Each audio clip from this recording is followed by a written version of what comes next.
Fellas, like I said earlier, 2024, we slid, what they said, slid bend the corner, and 2025, whoa.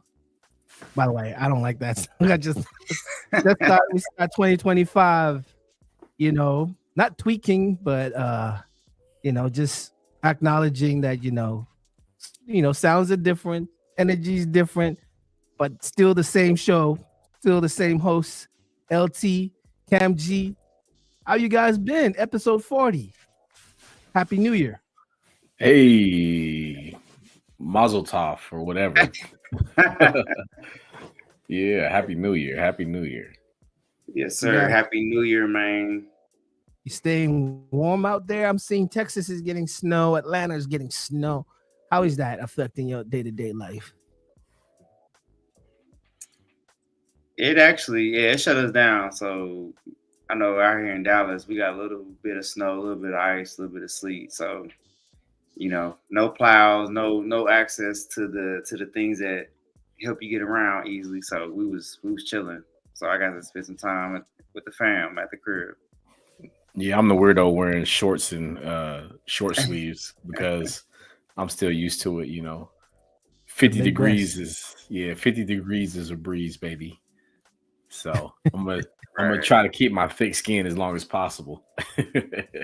Yeah, it'll wear off. It'll wear off. Trust me.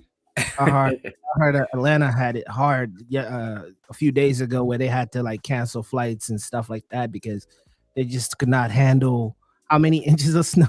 Just not even a lot of snow, but they just could not handle it. Everything was just shut down, and flights had to be rescheduled because they have a very big airport. Their airport is something. It's the biggest airport in the world, I think. Hey, these southern cities do not have any of the equipment on hand to handle it. So hey, we just chilling at the crib till it melt. Well, even the Chiefs had a delay in their last week of the season when they were flying out to Denver because the de-icer was messed up. So that's why they got beat the 30-something 0. So I think I'm just making an excuse here, but yeah, they got whooped. They got whooped really bad by Denver, and I didn't expect that. Especially Chiefs being the Chiefs, being current champions and possibly one of the better teams in the league. So it's the 2s and the 3s strap. 2s and the 3s. Yeah. I was gonna say last game of season. They relax. They just think of playoffs. I'm assuming and coasting. Talking about cities, man. We would like to send our prayers and thoughts to West Coast, the fires that happen out there, and a lot of these natural disasters, man. Here in Kansas or in the Midwest, we had a bit of a snowstorm, but really my focus and concern, and I just want to send thoughts and prayers because I do have friends and some family, not really family members, but I call them family. I have friends. They're close enough to be family that live out there that used to live in the Pasadena area, and they're very familiar with the Palisades area that actually caught the wildfires. That was pretty sad seeing people's life, not even the cars, but it's just your photos of family, whether it's just small things. If you had people in the army that had some memorabilia, that's all gone. Pretty sad to see, but we don't want to start 2025 on a somber note. But we just wanted to at least do it right before we dive into the fight, and what we talk about here. Into the fights and what we talk about, we just want to bring that human element and just share our concerns and our support. On to what we do here and who's on here at Who's Fighting. We talk about fights and Riyadh season, man. Let's talk about Riyadh season and how Turkey does not fail to give us exactly what we want. Fellas, he pulled, was this the first fight card of the year that he pulled off in the UK?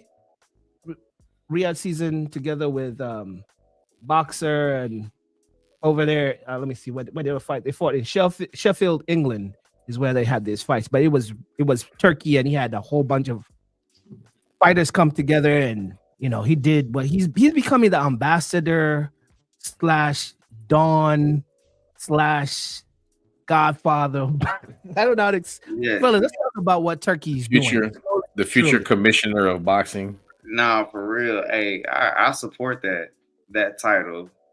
I mean, it's putting boxing under one umbrella can help progress the sport where at some elements seem like it's dying. When you talk about someone like greatest Tank Davis about to retire and we haven't got the fights against his greatest contemporaries, like it just feels like a disservice to the sport. We understand, health and everything like that. But in his youth, those are fights that are easily made, very entertaining, and you're still gonna be compensated well. So, I'm probably I become more of a fan every day. Just follow him on social media, understanding that what he's really doing is like revolutionizing the sport. So, always hats off to Turkey, man. And the fact that he's doing it in a sport that is very split. There's no unified element to it. So many people want hands in the pot. He has slowly but surely started off our boxing calendar actually with some fights overseas. We said across the pond, over at Sheffield, England, at the Cannon Medical Arena. There were fights that happened this weekend or past weekend, this Saturday. Some of them were title-based fights. Others were just, fights to start off the calendar year. We'll start off with a fight for the British Commonwealth Super Middleweight title. That means the IBO, I believe. And that kind of gives you a catapult to, I think, the WBC contendency, or it gives you a silent ranking 1 or 2, right? That's what that European belt does, right? Very notable belt. Very notable belt. So, yep. So for the middleweight, we had Callum Simpson versus Steed Woodall. If I'm saying that right, fellas, help me out. It's 2025, but the same old me. So I watched this. Actually, it was on Sky Sport. People that have, I would hate to say it, the Fire Stick, you can watch all these fights. If you have Sky Sports, you can watch all these fights. Well, it was a blowout, man. It was, Callum Simpson outclassed Steed.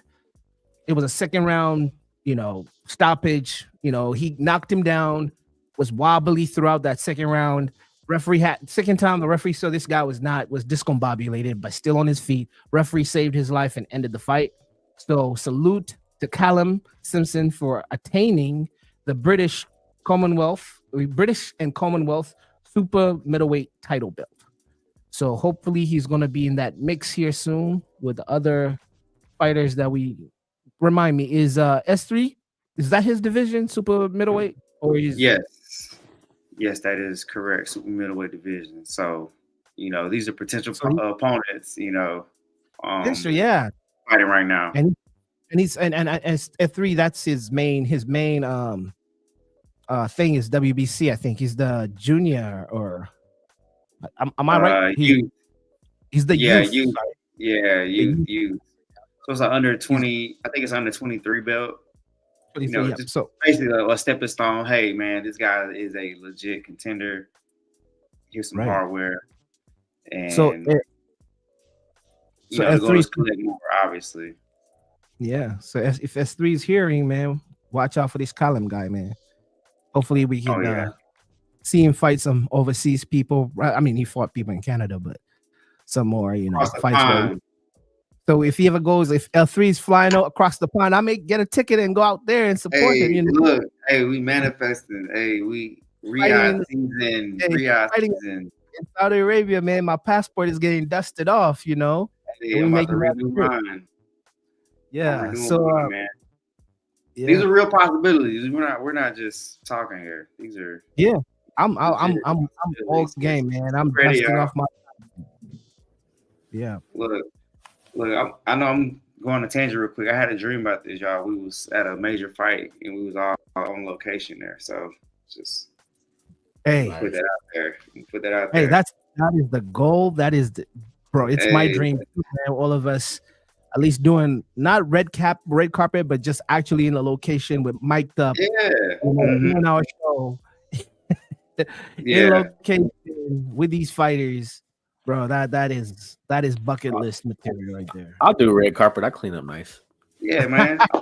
I'm ready, man. It's one of those times when you have a dream and you forget about it, but then I just thought about it right in this moment. So I want to let y'all know live on air. Timestamp it. We put it out there in the universe. It's going to let the universe soak it up, manifest. Boom, it's going to happen. Boom. This one right here it's not as it's for face value. It's the contest was a technical draw, but really and truly, Caroline DuBois, the sister of what's his name, the current champion, Joshua. Daniel. No, Daniel. Sorry, Daniel's sister. I say Joshua. Daniel's sister was dog walking this girl, beating Molly like Jessica Kamara was getting beat up. But as the fight was going on, there was a headbutt that happened and a cut. That headbutt, the cut was, doctor. So as they kept on fighting, it was just blinding the Kamara girl, and they ended up calling it a technical draw. But in all actualness, Caroline got to keep her WBC lightweight belt, and it was a TD. So, but in watching it, she was getting outclassed, outbeat. That family is blessed, and I heard that they have another little brother who's nice. So Caroline the champ in the girls' end. So like his pops is their trainer. Shout out to pops. Father trainer. Father trained Daniel, Caroline, and then they had some beef back 2 years ago. So Caroline had to stop. You know how it happens when money gets involved. Pop had to leave the daughter. But if you've seen the daughter fight, she is nice. Caroline is probably one of the best female fighters. I'll put her in that scope of what's her name? Gabriella. Pandora. Yep. That level of fight, very technical, not heavy-handed, not knock you out, but just you could see this girl grew up in a boxing family. Like she's really, really, really, really good. And I was superbly impressed because, to be honest, that was the first time I've seen her fight, and I had to go watch highlights of all the fights, and she was just putting in work. But yeah, Daniel had, and there's another little. I went into the rabbit hole on YouTube. He has another little brother who's coming up, so they're fighting family, and love it. I think yeah. So be on the lookout for that. Before we pivot into any mixed martial arts, do we want to talk about some boxing topics leading up, or should we just dive in? First off, I think I wanted to touch on, though, you said that Turkey kicked the year off, but right before that, Jai Alpatai actually kicked the year off on the 4th. At like 5 a.m. on a Wednesday. Come on, bro. Like, how are we? Come on, man. Was it a six round knockout? 6-round knockout. So yeah, looking strong. But the timing of that was so wild to me. I'm in the gym getting updates. Joe Alpatai just knocks out it's not his last name of his opponent, but in the 6th round, I'm like, what? It's 5 a.m. So anyway, thank you for throwing that in. They were fighting. Go ahead. It's David Naika, I believe it was. Retains the IBF Cruiserweight Championship. This took place. Where did this take place? I believe somewhere in Australia. Yeah. That would make sense. If it's Australia, they have a whole different time zone thing where they like in the future. So but the day of the week though, Tuesday going into Wednesday or something like that, that was that was off the wall for a lot of people. But retains the title. I saw people fantasizing about a Beterbiev Alpatai fight at a cruiserweight. Before you're just looking for big fights with Beterbiev. I guess assuming he beats Bivol again. So talking about sorry. Well, go ahead. No, because there's an event that's also because of Turkey hosting the fight, there was the Ring Magazine Awards that went exactly. on. Yep, that happened. This, yeah. Salute to the winners. Didn't Gabby grab the big one? Gabriella grabbed the big female fighter of the year, and then Mel was Daniel. Who was the male? Fighter of the year was Alexander Usyk. Usyk. Okay. Yeah, so we can run down real quick. You had we might have to go back and do some film study, but the fight of the year was a Ray Ford versus Otabek Kalmatov. Ray Ford 12-round knockout. So that might be a fight we need to go check back. That's Ford versus Kalmatov. Then event of the year, they called it Usyk versus Fury 1. Trainer of the year, Robert Garcia. Prospect of the year, Moses Utama, who we talked about on our end of year episode. Round of the year was the Alexander Usyk versus Tyson Fury, round 9. Upset of the year, Bruno Surask, the KO over Munguia. Munguia in his hometown. Dog, hometown knocked out. Comeback of the year. Comeback of the year, Billy Dibb. We have to, let's notate that one. You check him out. Knockout of the year, Daniel Dubois, 5th round knockout over Anthony Joshua. This is the one that really tripped me out. The Lifetime Achievement Award. Don King. And he's still at it. Still at it. He put on some big events, historical events over time, but I've even heard from current fighters the contracts that he's like presenting to these guys, and it's insane. Pretty bad. So like again, who is the publication doing this is Ring Magazine. Who owns Ring Magazine? It's a promoter. So like it's a promoter's magazine, right? So yeah, they're giving salutes to the ultimate promoter. Yeah. It's like it's like the young gun. He about to take over, but he got to give the OGs his flowers or whatever. Yeah. I got it now. I got it from here. Yeah. So if it's Ring Magazine, I understand the politics there, and I understand that's what they're going for. And regarding him, Don King, and his history with the fighters, but the events that Don King put together, he took people to Zaire. He took people to Manila, Philippines.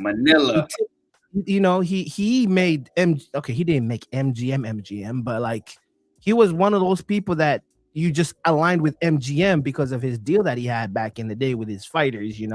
I mean, people used to fight in New York. Yes, people fought in Madison Square Gardens. People fought in Ocean City. People fought which other popular location did they fight back in the day? They talk about Atlantic City. Atlantic City, yeah. Atlantic City, not Ocean City. Atlantic City. They also fought in LA. But MGM, I just remember it because of the fights that Don King put together and how he aligned with the hotel, and the brand. And Don King was, people could call him whatever because I'm not a fighter. I don't know what the business was and the percentages, but talking about press conference, face-offs, his pictures on every legendary one. Like he's there doing something with an American flag. I don't know. Yeah, I was. Yeah, there you go. That's what I was trying to think. Only in America. He made all that money, and he did it with different generations. He did it with Ali. He did it with the Foremans. He did it with Tyson. He did it with. Did he also work with the Executioner? He worked with the Execution when he got out. Bernard, but yeah, in that generation for sure. I don't know if he did it with Golden Boy. Golden Boy was independent from get-go. I can't remember, but he had generations till today. You said till today? To this day, he still is promoting events. My guy, your guy, actually, Adrian Broner fought on his card. Right. So like if he's done that, he is the OG promoter. Him, Bob Arum. Who else can I put in the OG? Like where you you put on some fights for us. I don't know. Bob, I'll put Bob. And who else? He got it. He got his flowers. He got his flowers. Although Tyson pulled the gun on him, but that's another story for another day. Yeah, there's a story there. Tyson said it in his podcast that he pulled a gun on Don King. There was another one. Man, Tyson has hella stories like in his podcast. Not surprised. He beat up Don King in a limousine, and Teddy Atlas pulled a gun on him. Oh yeah, I've heard about this. Teddy Atlas pulled a gun on Tyson. Tyson beat up Don King in a limousine because of money disputes. Like beat him up really bad. Only in America. Hey, hot boxing. Watch hot boxing. Tyson will tell you all those stories, man. Anyways, that was it for the Ring Magazine. It's nice to see that there's a revamp to this brand that has been around for a long time. You can see the new ownership. I think Turkey and the whole Riyadh. I think Riyadh season is independent from Ring Magazine. He's doing his own independent thing. So Turkey, it's not based on the Kingdom of Saudi Arabia. This is Turkey's own venture, which is I believe so, right? Ring Magazine is not connected to Riyadh season. Riyadh is something different, and Turkey is just okay. So yeah, Turkey he's bringing the brand back. He's making it look cool. Ring Magazine was a real brand growing up. You know, I like to see it revamped, done well. The belt I've always found the belt kind of funny, but it is what it is. It's a legendary belt. I like it, man. I think it just we did get a couple moments. We got a Bacole versus Joshua moment where they had a face off. Yeah, go through it, LT. Give me the rundown. One of the most intriguing things that I got out of that was they teased a Ryan Garcia versus Teofimo Lopez. They teased that as the undercard to Crawford Alvarez. So there was some innuendo, stuff like that. So nothing official, but yeah.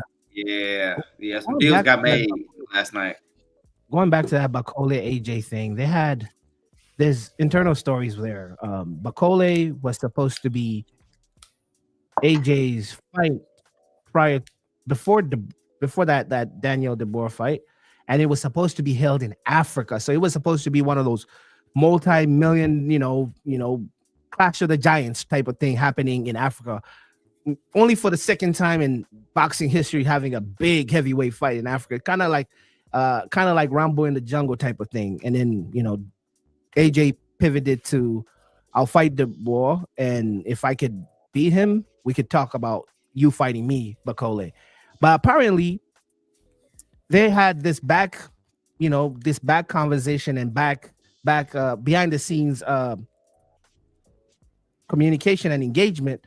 But in front of the camera, apparently AJ was talking bad about Bacole, saying Ajagba would beat him, saying he's not that, just poking. And then there was a video that I think I shared with the group. Bacole, I don't know if he was serious. He looked like he was smiling, but he was threatening AJ. He was talking about. He was serious. He was like, okay, this guy's talking this behind the scenes. They're dodging me. He's talking about Ajagba. Ajagba is not on my level. The guy who beat him, I knocked him out twice in sparring. he talked about Dubois, knocking out Dubois twice during sparring sessions and knocking out Fury. So Bacole is out here airing dirty laundry from the sparring sessions, which is like a no-no. You don't talk about what happens in sparring, or you don't even film that stuff. But he just said AJ is doing mind tricks. He doesn't want me, and he didn't want me to fight him. And none of these heavyweights really want to fight me. They just want me to get old. And then that's when this thing is gonna happen. And that's what pretty much Bacole was insinuating about what's happening in the heavyweight. What do you guys think about that? Sound about right to me. No, hey, LT said it in as few words as possible. Yeah. But to elaborate, doesn't nobody want it with Bacole, and that's they don't say his name, and if they do talk about him, they talk about someone like Ojagba beating him. Now, Ojagba beat a lot of heavyweights, but he's not beating Bacole. And that's just keep it a buck. Like, just yeah. keep it a buck. Like, that's not happening. And there's a reason why he made Big Baby look the way he did, made him. And it's not to say he was not in there in front of another talented fighter. He just ran into something that's a little different. And George Foreman's incarnation. And yes, and I think he presents challenges to each heavyweight, and I don't know if they have an answer for. So AJ saying these things, I'm like, look, we have seen his punch resistance or lack thereof. So, yeah. Macaulay scary. Like, you see what he did to Big Baby with that uppercut. It looked violent, and it was so tight. It was so compact. I'm like, that translates to every opponent that you'll see, and with the least amount of effort as possible. Right. No effort expended there. You know what would be interesting to see his style of fight is Zhang. I think Zhang is another boogeyman in the heavyweight that people don't really want to dance with, because he brings the same thing that Macaulay brings. But the way Macaulay did what he did to Big Baby, I was like, oh, this is like George Foreman. Like, his literal jab was pushing dude's head back. Like, I was like, oh, that's powerful. Yeah. Like, I was seeing Big Baby almost jump out of his, his shoulders just from my jab, and I'm like, oh, he's strong. So when he hit him with that uppercut that had him sit down, I'm like, okay, Big Baby's tough, getting up and, deciding to go out on his shield. So Big Baby, salute to you. But yeah, I guess, like LT said, sounds about right. That was a bad night. That was a bad night of matchmaking for Top Rank right there. It was, man. They was taking. You damaging your product. Damage the product. But you said it right though from the top. Right. Sounds about right. Nobody wants that smoke. Moving over to another boxing topic here. Devin Haney could be making a return here soon, March. What do you think? I mean, March is going to be here when an eye blink away from March, right? It's going to happen here soon. What does the scope or the landscape look for Devin Haney in 2025? Man, that's another one. The rematch, get it back in blood, Ryan Garcia. And so listen, I'm probably different than a lot of people. I'm different than a lot of people. I actually want to see it because I think that Devin Haney did a decent job as far as boxing goes, and as far as the point guards go, outside of the knockdowns. And he finished the fight. He didn't get stopped. And the fight actually went to the scorecards. And this is something that he could potentially learn from and redeem himself.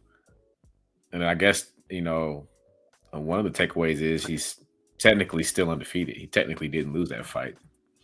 Right. technically speaking. Did you like it? Go ahead. Go ahead. Well, I was gonna say. I think we lagging, bro. But I'll go ahead. Hey, so like LT said,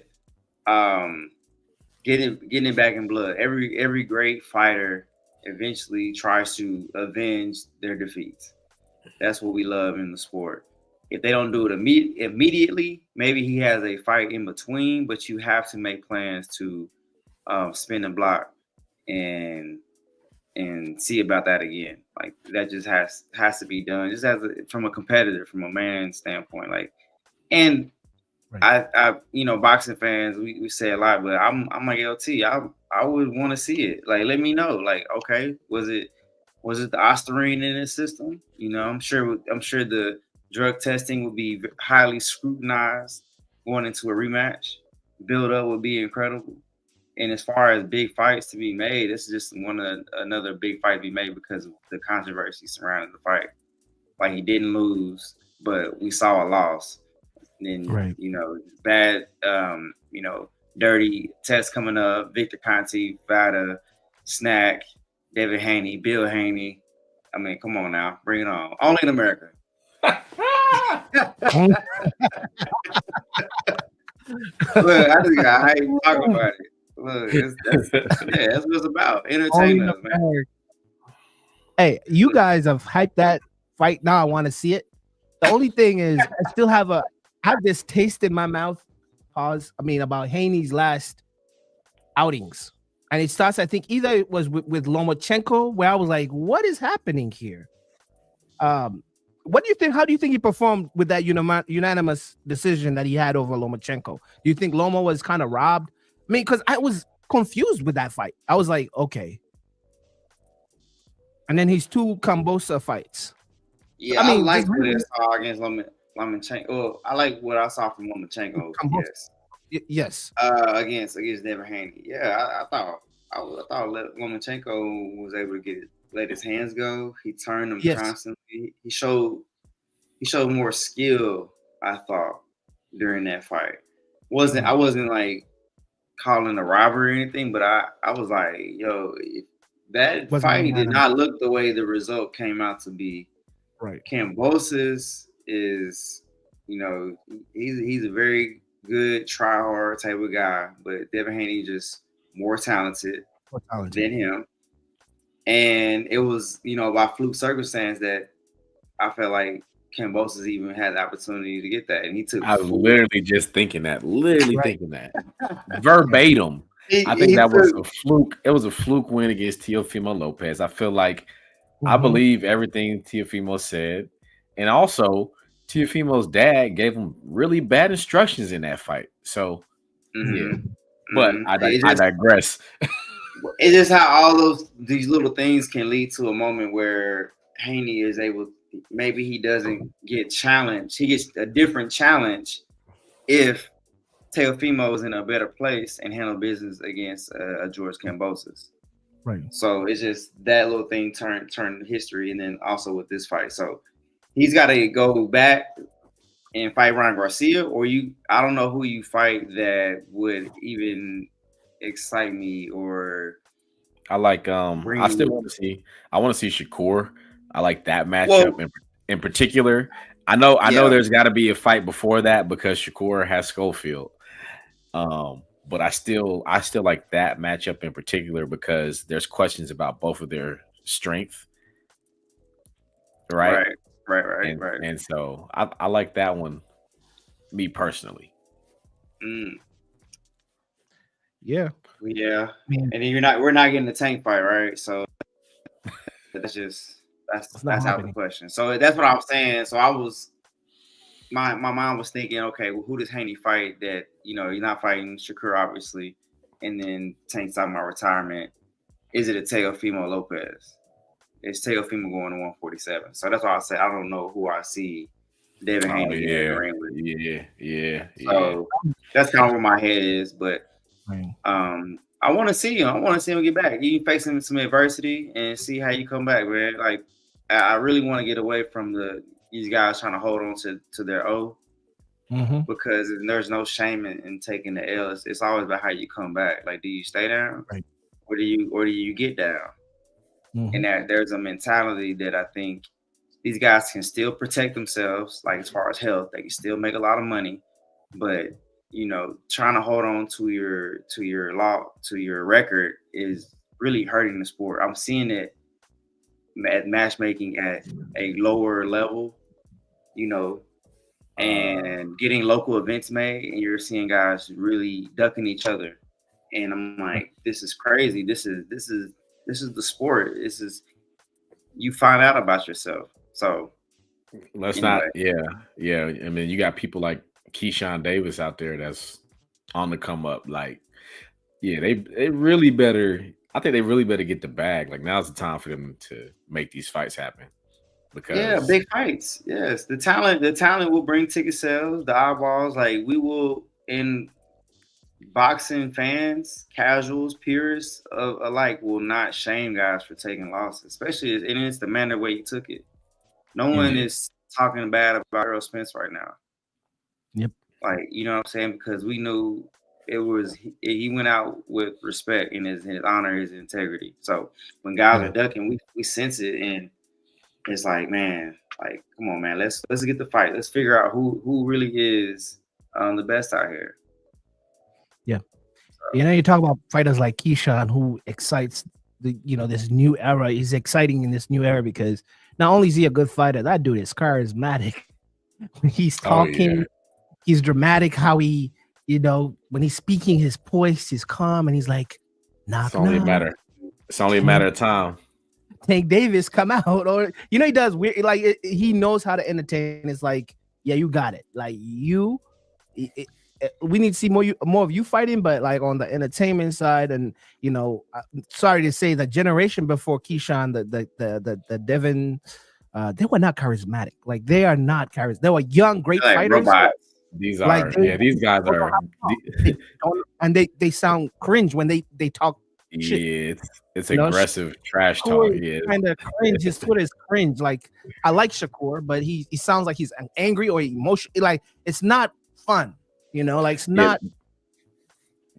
Yeah, it's the street element, man. You got to be able to differentiate. It's professional boxing, okay? So we're bringing too much of the street element into it, right?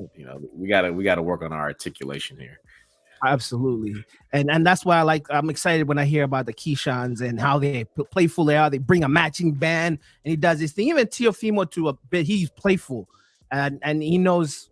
I mean, he's playful, but in a New York type of way. Like he knows how to showmanship, to talk and be playful. But the better fighters, and I'm sorry to say, even Terrence Crawford is not charismatic. Like I've seen him on the mic, he's calm, chill, but he's not really gonna promote the fight and get fans excited. But we would just respect his skill set, and that's why we go to watch his fights. But I just miss that. I miss having a showman. This is entertainment. Entertain us not only with the lead ups, and this is something that I don't think has been around for a while, with this generation that is getting older. Right. And people like Teofimo, like somebody that I really root for. He kind of, there's times where he opens his mouth, he just rubs me the wrong way. Like, come on, bro. Like you don't need that. We don't need that. Right. I really sense it trying to come back. The showmanship you talk about, you see it with some of these grand entrances that we've seen in the UK and in Riyadh season. I've really been feeling Usyk's attire on the walkout. Who was it? They had Ben Whitaker at that event in the UK. Ben Whitaker, yes. He had an orchestra. Before his last, I don't know, was it a no contest, no decision? But anyway, the lead up for the Benavidez and Morrell fight has just an old school hate to it. So that's the element of the showmanship. Like, I really hate my opponent right now. Like, they probably don't, but that's what's being shown. A lot of times you guys dab it up, hug after the fight. But that's just part of sport. Like, hey, man, I'm a dog. I'm trying to get loose. And bro, like I do feel like we're at a paradigm shift when it comes to that. Like, I think we're getting out of that Floyd era. Like, Floyd got on the microphone. He's a great fighter. He's a great competitor. Hell of a fighter. Hell of a competitor. And I was a better man than I. Yeah, you sound exactly like better fighter, better competitor. Ain't nobody trying to hear that. Yeah. It's crazy, like putting that in perspective, right? And I'm thinking away from fighting. If me and someone collaborated and we made $1 million together, whether it's collaborating to put a diss song together, we just made $1 million together. Dog, I'm hugging you. I'm like, thank you. You're an amazing business partner. Like, why would I be still angry, and still holding beef? But it's interesting. Like when you see our fighters, when pre-fight to post-fight, the energy levels, like from when Mike Tyson was like pushing people to like giving letting him know that you're the greatest ever. You're thank you. Like I understand it. Like you start to understand. Like what, it's business at the end of the day, and hey, the more you could bring more attention to this fight, do what you have to do post-fight. whatever. I don't know what the lines are. If it's family or whatever, what the lines are, don't cross those lines. But anything else is a go. You want to push me around on the face off, we could, maybe just let 1-2 off and whatever, have entourages fight, whatever, but we have to sell this pay-per-view and we can do it the best way. Like you said, hate sells stuff, so hey, salute to them. But man, we need more entertainers. We need more charismatic people. When you put a microphone on them, I want to be like, I want to watch that guy's post-match. I want to see what he's going to say after beating this dude. Malinaji, where you at? Malinaji, where you at? Ask your girlfriend where she was last night. Malinaji, where you at? Right? Yeah, Daddy, brush my hair. Pops, brush my hair. Malinaji, where you at? Then my life is like, that's not my wife. That's it's nasty. But that type of thing, Mexican, African American. I'm the can man. I can beat anyone. Like, that's man got it down. No, you're right though. You're right. He brought. Hey, it's coming back. He was bringing that. Was he channeling the money? He was channeling money Mayweather before. Yeah, it really hit. Yeah, it was just right before he really about to hit. But anyway, yeah. Anyways, but yeah, salute to David Haney. Hopefully, that I heard the lawsuit was pushed in, and they're working on litigation about that. Whatever behind the scenes. Also with the whole young thug thing. He had a hard 2024.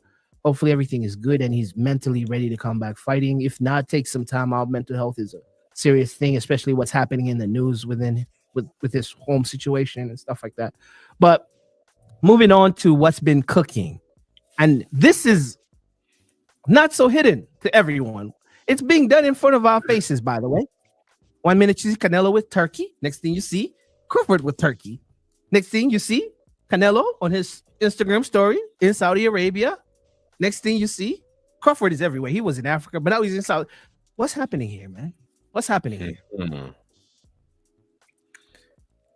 Yeah, so they all said, January, they wanted to let the holiday season pass and get into this new year. So now we're going into the second week of this new year, and they're in serious negotiations. Hey, maybe it was just coincidentally that date because of the Ring Magazine Awards. I don't know.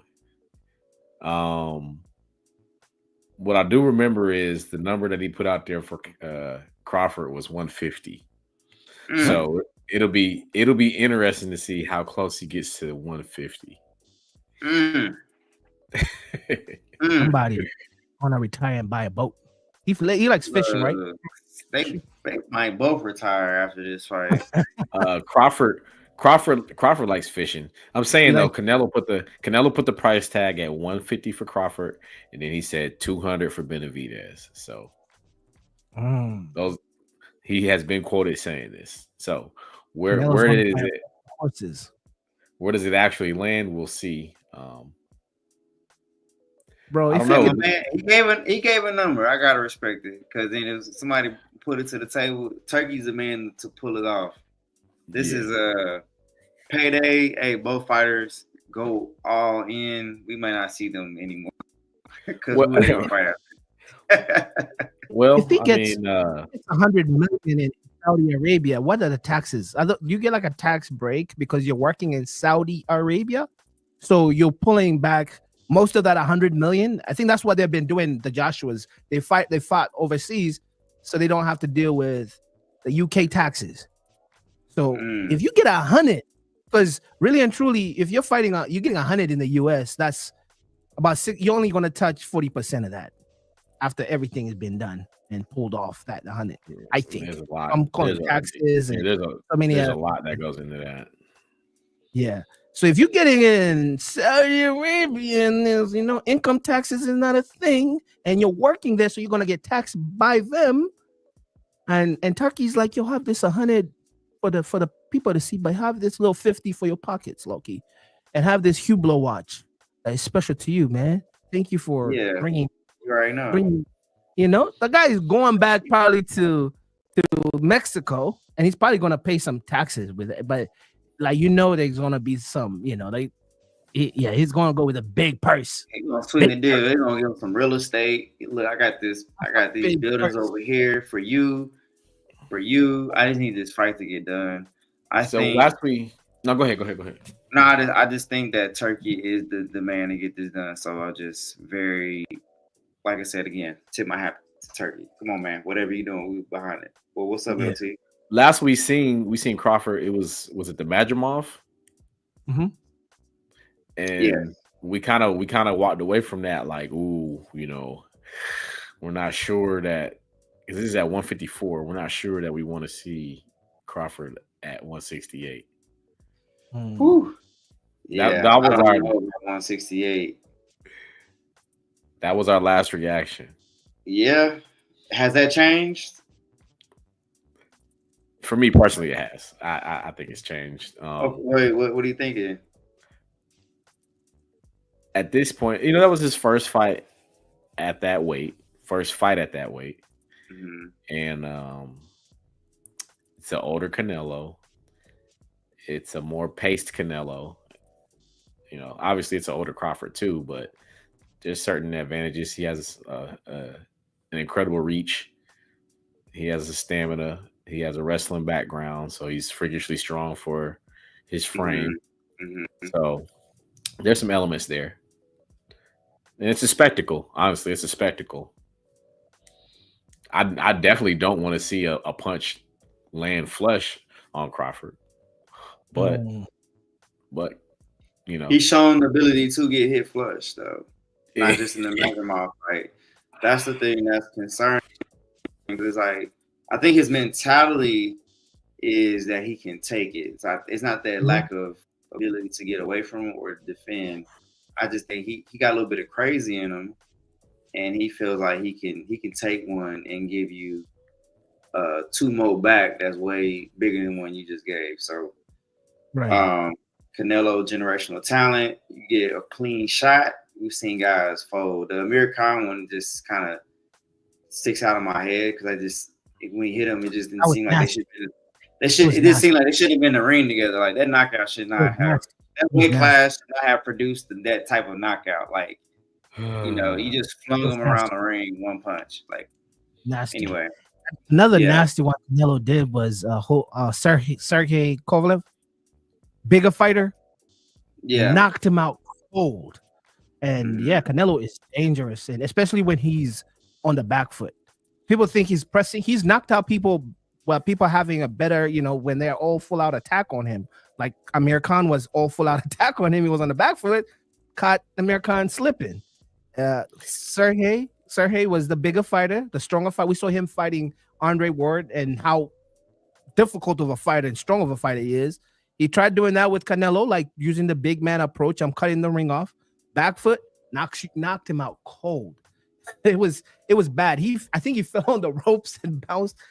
Yeah. So Canelo is dangerous on the backup, and the only person I've seen do that and eat Canelo's Triple G was the only one pressing Canelo, pushing and just looked like a cyborg. He looked like a robot. He got hit, looked back at him and kept on pushing and applying pressure on Canelo. But Canelo is dangerous. You're right.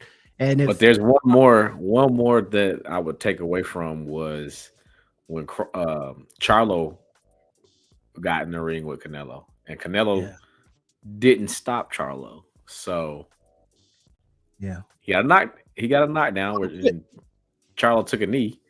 He quit. Yeah, but Canelo didn't get him out of there. Great point. There was a wounded animal in front of him the whole fight. So great point, because he did it. I feel like if I can remember that fight, Charlo did a lot of surviving that fight. Mm-hmm. So he did not engage in a actual fight that I think Crawford would, because Crawford will fight you. He will box. He's a boxer, but he will fight you. Mm-hmm. So I think that is the reason why he's susceptible to being clipped. We just haven't seen the physical disfigurement that we saw from Crawford. Like, we saw swelling, and he just looked a little different. Like, wait a minute, we're not really used to seeing that from Crawford. So I think that was a little different. But early fight prediction, I'm going with Crawford. Yeah, Right. I would go with If Crawford too, but it's- Canelo has done so much. Early prediction.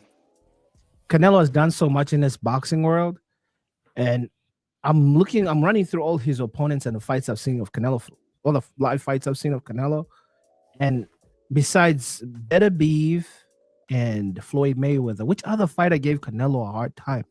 The only name that sticks out is he hasn't Caleb. fought Beterbiev yet. He fought Bivol. Bivol, sorry, Bivol and Floyd Mayweather. The only fighter that sticks out is Caleb Plant, but he knocked out Caleb Plant in the 11th. But in the first early rounds, Canelo was sleeping, and Plant looked fearless. He did exactly what I think Crawford would do: is you're fearless, you're gonna go in, you have good movement. He made Canelo look stupid by missing some punches, and Caleb was catching him with very good counters. And I was like, oh, Caleb is a warrior. Sweet. That warrior stuff didn't last until the 11th round because he was fighting. He was inside in the fire. He was in the fire for too long. Even the fights that Caleb wins, he fades at the end. Yeah, he was in the fire too long, and then Canelo got him out of here. And I think, I'm sorry to say, I love Terrence Crawford. That could happen. I've seen Terrence Crawford being knocked down in a fight before he won that fight. He's in the fire too long. He's in the high pressure. He's not scared of that pressure fighting, and I feel like he may have to do the Charlo approach to kind of survive a little bit and then catch Canelo. But if you're fighting the way I think Crawford normally fights, which is he's gonna let his skills lead him to that victory, I think Canelo may get him out of here. I think. So you saying his lack of fear could be a weakness in this matchup? I think so. If you don't think there's a danger there with Canelo, then it's going to be like Caleb Plant. You'll look really good. You may even knock out Canelo, but Caleb Plant gave Canelo a very good fight. If you guys remember, and it was just like he tapered off. He couldn't, So we're talking like this is a foregone conclusion because it just makes all the money sense. But there are also reports out there that Canelo is in negotiations with William Skull, who happens to be the IBF title holder at 168 right now. So I have an agenda with this because I don't want that to happen because we've already seen him unify all those belts and the IBF stripped it. I want to see him fight this Crawford fight in May. And I would like to see Dimitri Bivol fight William Skull. And I would like to see Dimitri Bivol get that. Excuse me, I'm saying the wrong name. I would like to see Demetrius Andrade. Oh. I want to see Demetrius Andrade fight William Skull and get that IBF belt because Canelo's been running from that or avoiding it or whatever. And so that's the fight I would like to see. I would like to see that happen. Okay. In the event that he pursues undisputed later on in September. Okay. Okay. And so what I'm starting to see is if you want to backdoor your way into a big fight, you just go through the IBF. And so outside of Bivol at 175, there's somebody named Michael Eifert from Germany. So after Benavidez fights Morrell, I'd like to see Benavidez fight Michael Eifert, who's number one on the IBF rankings. Just for the simple fact that I need both of those two to get in line for the shots that they've been, due. Right. I like it. Matchmaking LT, everybody. Hey man. I mean, I feel like you gotta be savvy. Hey, I hope all the promoters are hearing. Matchroom, Riyadh season, top ranking. The zone, all those people, Matchroom, the zone. Hey, we have somebody here that could give you the audience that you need with the right fight that he has put together. And ladies and gentlemen, that's LT. So, in other news, Ryan Garcia's ban, and when it ends. And apparently he dropped out of his fight from Japan with an injury. Mm. We talked about David Haney running it back with Ryan, but besides the Haney fight, what's really out there for Ryan? I'm hearing Tank is flirting with a Ryan Garcia fight to end his career. Yeah, he said no hydration clause. He was throwing that out, all that out there. Yeah. What's up? What's up? Any other fight will be almost could be sideshow like what he's already doing exhibitions, and you have I think we talked about on the show Rolly Romero. Yep. We talked about that. Also, we threw out some. I think we threw out some welterweight names, but those won't. I don't think will be big fights. And it seems Ryan Garcia is in it. He's not really interested in belts. Did you see Conor Ben apply pressure? Hey, you're in my city. You're in my city. Hey, you're in my city. Did you see that? That is crazy because I'm pretty sure Conor Ben grew up privileged, like his dad. But relax. Like he's gonna push the button on him. And Conor Ben was from he was about that life. I don't know about Conor. That's yet to be seen. That was funny though. That's funny. But we talked about entertainers and things like that. Conor Ben, Ryan Garcia. I'm like, okay, you get a crossover, cross the pond. He got stuck. Garcia got stuck at 144. Well, where did he get stuck at? Well, he couldn't. I feel like he can make 147. Like if he had. That's what I'm saying. So we can see it. I mean, why not have a Boots Garcia? I mean, if this is you don't know how, but it's the thing. If we do not know how long he's going to be out for the surgery, once we find out, that'll be something that should be on the table because Boots doesn't have anyone to fight. He got to get paid. Yeah, he's fighting. Yes, and at his point in his career, he's looking to get paid. So he either has to move up, and you go against some big dogs at 154, or you try to make fights at your current weight class and collect a few more checks or moving on. So I can see that. Do we have any details on the injury? Do we think this is real? That's the other thing. That's the other thing. You never know. Do we think this is real? Okay, so you never know what Garcia. Yeah. That's fine. So Garcia is an interesting person, man. Entertainer, showman. With Garcia, like I can't see that Boots fighting him. I just cannot see those two locking horns. Because in my mind, I'm even thinking Boots naturally, because his pops has been talking about Boots, what weight he walks around at.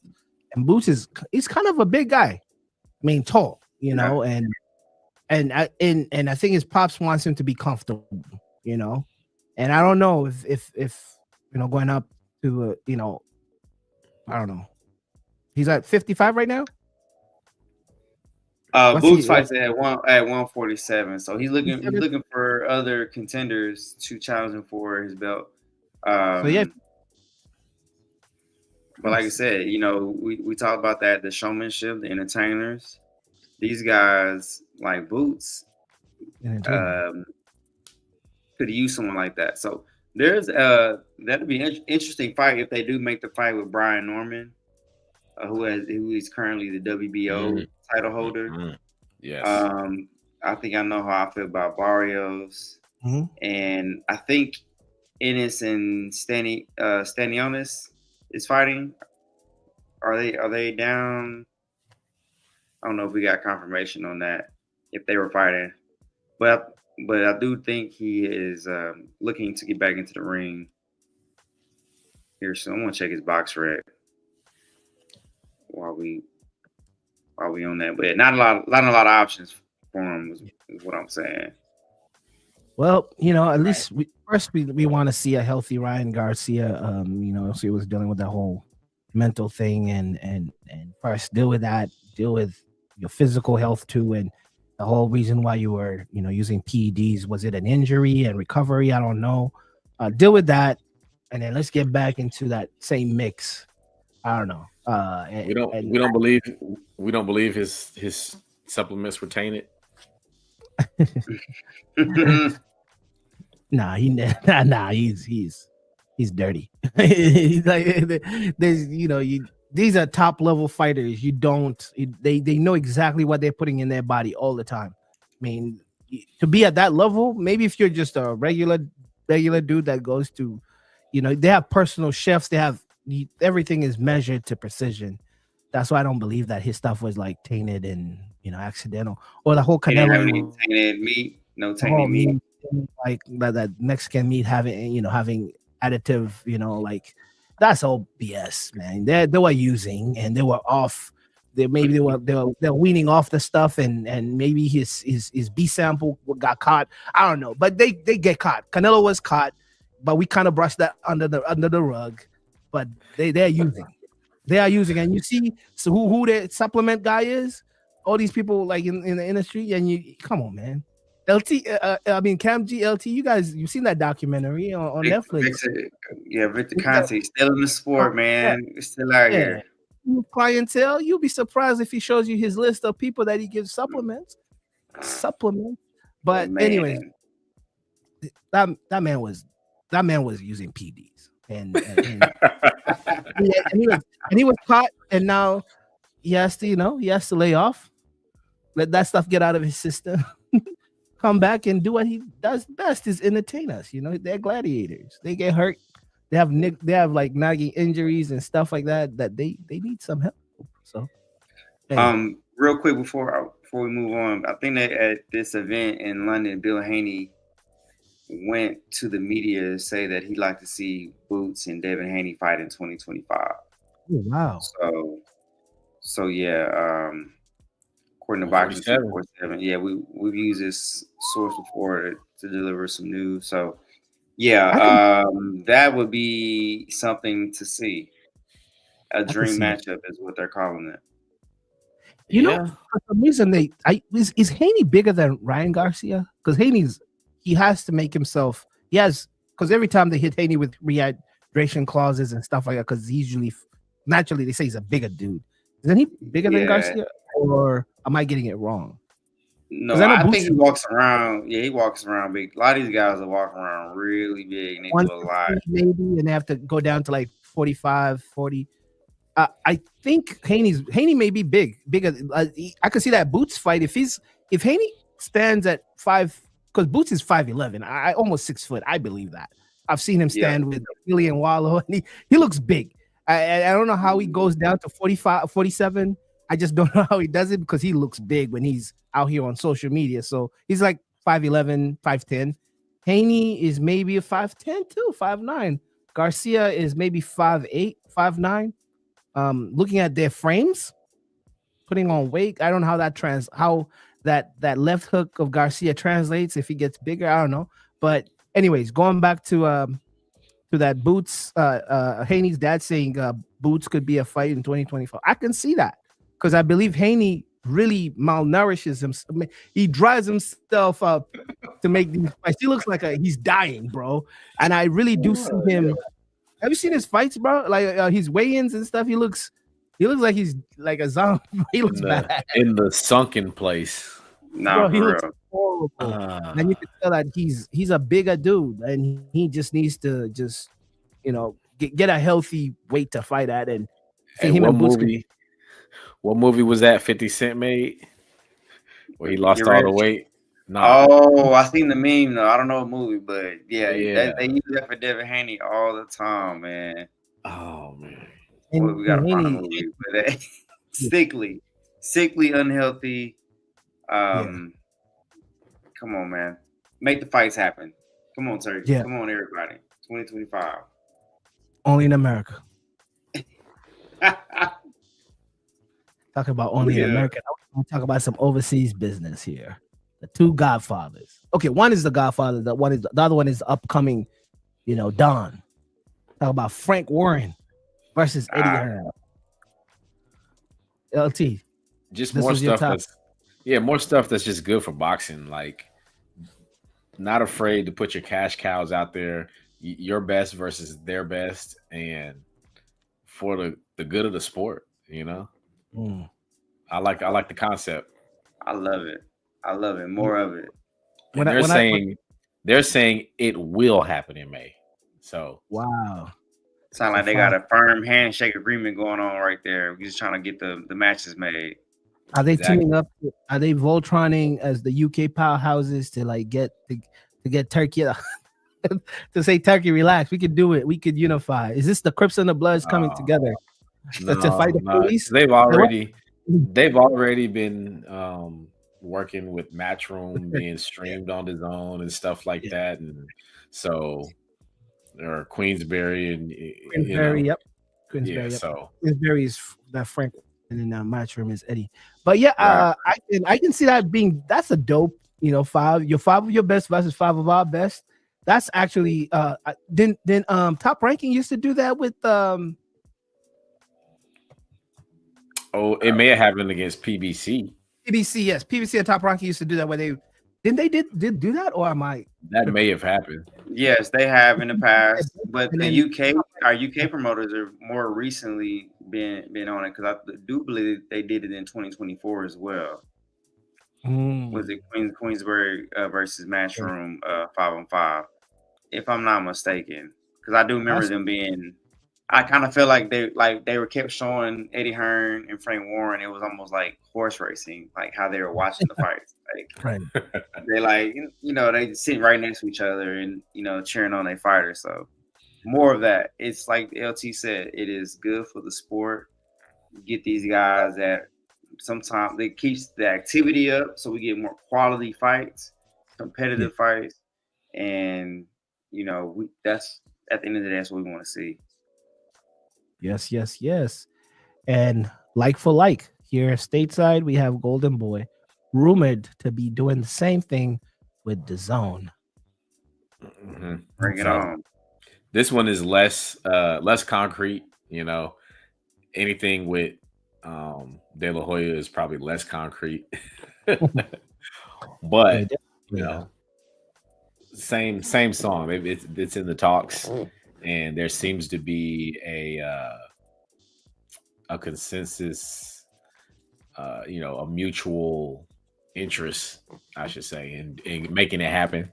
So seems like a possibility, strong possibility. So yeah. Now does Golden Boy have a roster with that? Yeah, that's what I was gonna say. With that, who's on Golden Boy's roster? And Ryan Garcia. I mean, Ryan Garcia, is in Sebastian on Golden Boy, or is Pandora? Are they Golden Boy? I think Pitbull. I think Garcia and Pitbull were two of the ones that I remember seeing. Ortiz, I think Victor Ortiz and Diego Pacheco. Is he on there? Or is that I think Pacheco's top rank. Yeah, top rank. You're right, top rank.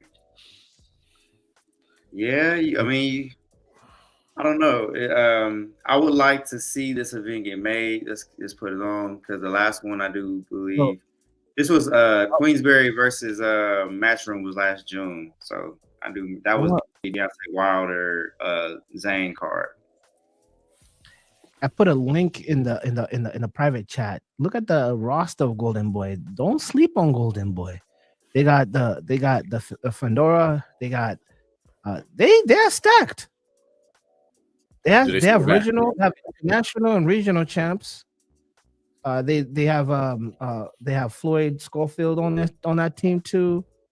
They are stacked. They have O'Hara Davis is on. I didn't even know that. So I'm looking at their roster. They do have. They can bring 5 people. They can bring 5 people to the party. You're looking at that roster list. It's a legit. They have 4 big world champions. Of course, the Virgil Ortiz. You got Gabriela, Pandora. You got Gilberto Ramirez. You got Oscar. Cruiserweight. Oh yeah, I Region. called him out. This past weekend or Wednesday. So it's a stacked promotion. I don't know who's a DAZN fighter because I thought DAZN was just the home for them to watch the boxing, but DAZN, I'm assuming that's Matchroom. I don't know. Yeah, whatever. Yeah, they have their situation seems a little more complicated, but hey, have at it. Bring it on. But anyway, with that being said, man, I'm excited to see the five versus 5 and see what that would look like. I would also want to see one with like you said, PBC top ranking, or just something that Riyadh season can do to just incorporate everyone and like a battle royale type of thing of of who's the which team has the best type of deal, like in Saudi Arabia somewhere where we could all fly out there, and it's just a big jamboree for boxing, or so I don't know, something where it's just a whole week of just fights, man. Like, we know that there's something gonna be here stateside because Turkey's already said it. He's gonna have something here stateside with Ring Magazine, right. So it's an exciting time to be a boxing fan. Just put it that way. Absolutely, big time. Yeah, we've hit an hour and 11 minutes of the show today. We had a lot to unpack this beginning of the year, 12th of January 2025. Man, we've seen 25 years of the 2000s. That is crazy to think about, but we're still here. We made it. And just like that, if you're watching the show, you've made it to the last part of the show where we have to just hit our salutations and give you our goodbyes. We'll be back next week.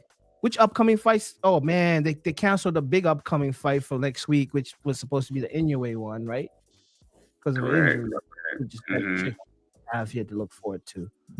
So we got Clarissa in February. There you go. Benavidez versus Morrell. Yeah, 25th. Is that the 20? What date is that? I think it's February 1st. But that might be right. Yeah. Keyshawn fights on the 14th, Valentine's Day. Abdullah Mason is going to be fighting on that same card, together with also Big Baby's going to fight on that same card. Yeah, that one stacked. that one got stacked real fast. The big one, everybody, mark your calendars. We talked about this, the February 22nd fight. We may need that whole day.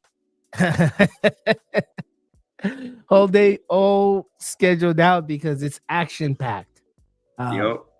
But that fight, I swear, if we want to go live on that fight, we could do it. We could do a live watch along, and just talk throughout the fight and give you real live capabilities based on how we viewed it, rather than waiting a day where we kind of have more of a cool heads a little prevail, because when you're watching it's raw emotion. So we may give you that on the 22nd because that's a stacked card right there, 22nd of February. But without holding everyone's time, it's been another great episode of Who's Fighting. And how we conclude this is how we conclude it. LT, Kam Gee. Hey, who's fighting? Fighting.